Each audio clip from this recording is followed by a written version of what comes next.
couche de forme recouvre l'ensemble des remblais et le fond des déblais. C'est un ouvrage clé dont le niveau de qualité et de performance est très élevé. Il doit assurer la résistance de la chaussée et la régularité du nivellement. C'est la dernière étape avant l'intervention des entreprises routières qui réalisent les couches d'enrobés. La couche de forme doit permettre d'assurer la protection du remblai contre les intempéries, d'assurer la circulation d'engins routiers sur le chantier en améliorant la portance, de satisfaire les exigences de nivellement, d'assurer le rôle d'enclume pour compacter les couches de chaussée. Voici un remblai. Sa partie supérieure est appelée arase, AR.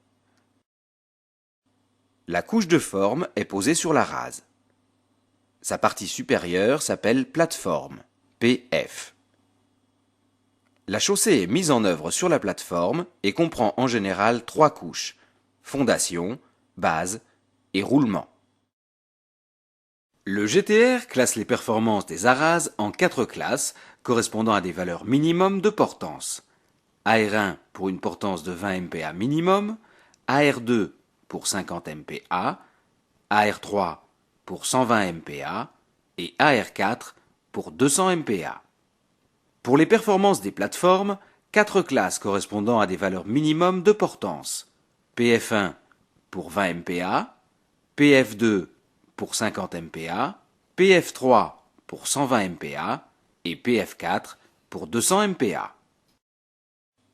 Les classes d'arase et de plateforme sont précisées dans le marché.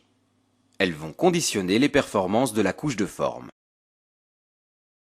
La couche de forme doit supporter les efforts imposés par le trafic routier et les répartir sur la surface de la rase.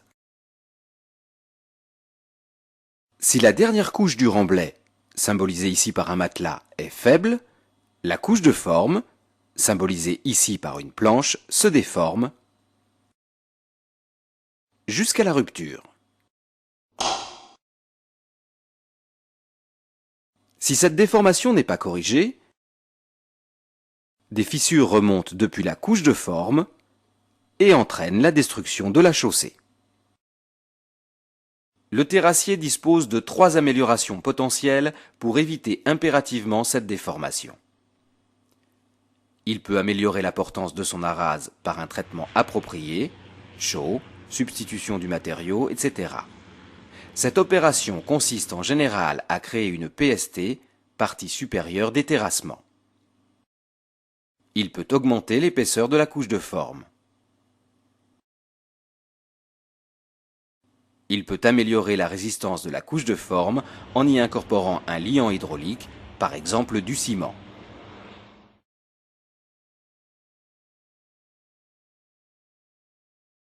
Connaissant les performances imposées par le marché, d'une part de la rase, ici AR2 égale 50 MPa, et d'autre part de la classe de plateforme, ici PF3 égale 120 MPa, l'entreprise doit arrêter les caractéristiques de la couche de forme. En fonction du matériau disponible, ici du A1 et du A2, l'entreprise s'appuie sur le GTR pour connaître ses conditions de mise en œuvre et les liants éventuels à y incorporer.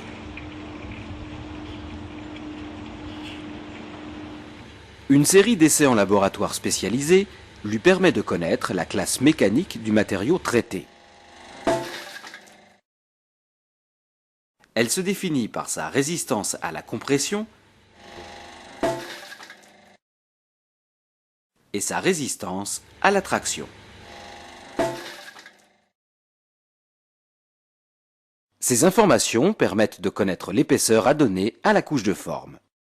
Ici, pour une classe mécanique 4, une arase AR2 et une plateforme PF3, l'épaisseur à donner à la couche de forme est de 30 cm.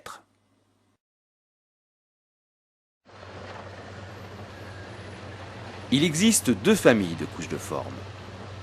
Les couches de forme en matériaux non traités, généralement des graves, Les couches de forme en matériaux traités, généralement des sols fins. Le traitement peut être réalisé en place ou en centrale.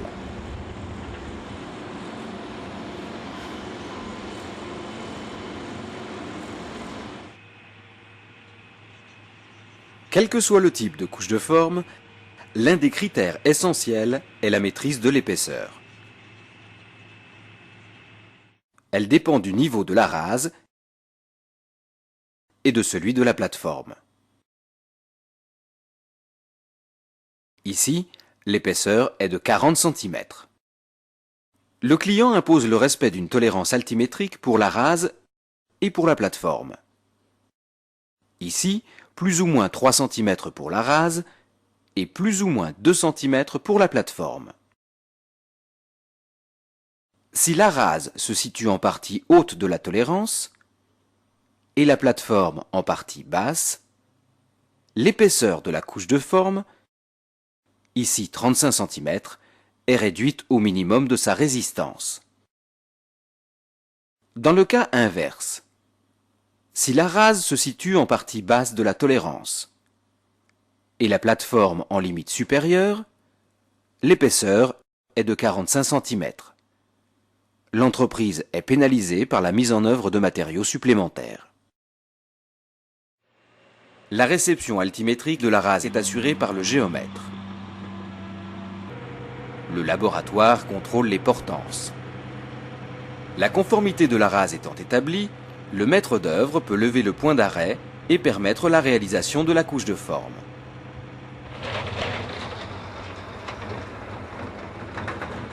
Les prescriptions de mise en œuvre des couches de forme sont comparables à celles appliquées au remblai.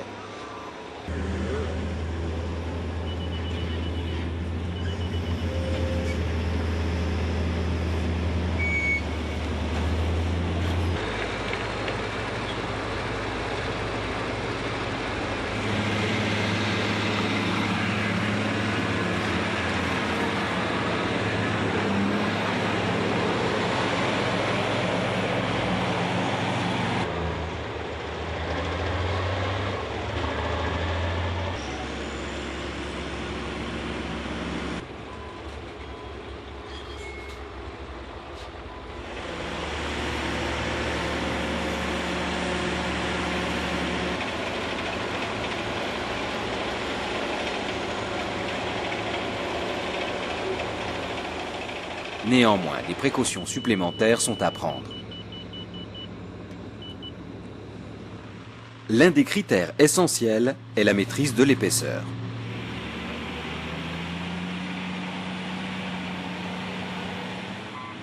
Voici le niveau du matériau foisonné après régalage.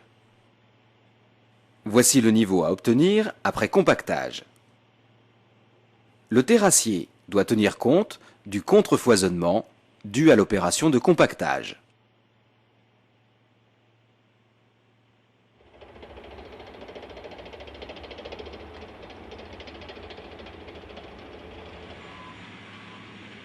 Voici le niveau après compactage et le niveau théorique de la plateforme. Le terrassier prévoit une surépaisseur qui permet le réglage à la raboteuse pour atteindre la cote définitive.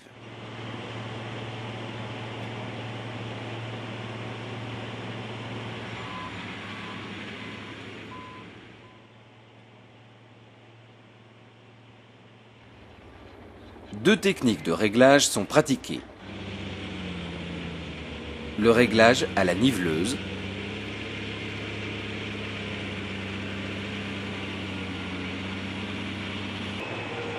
le réglage à la raboteuse, plus précis et garantissant de meilleurs rendements.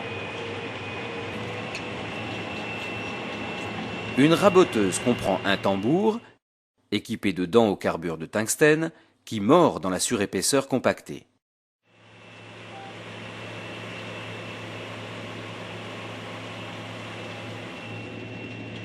Le matériau ainsi raboté est récupéré et évacué par le camion suiveur.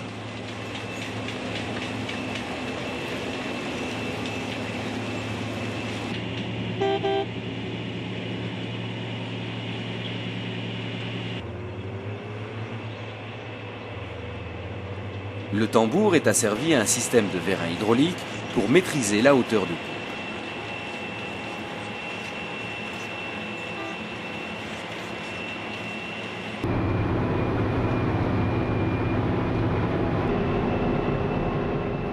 À partir d'un plan virtuel, décrit par le laser et capté par les deux prismes, le tambour est automatiquement positionné à la coque.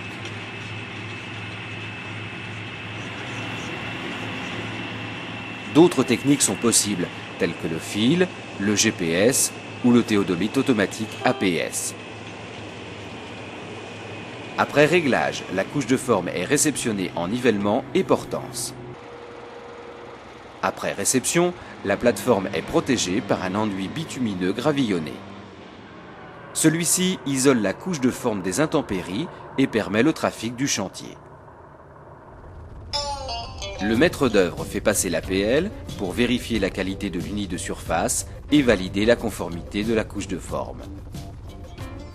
À ce stade, le terrassier peut passer le relais à l'entreprise routière et se consacre à ses finitions de fin de chantier.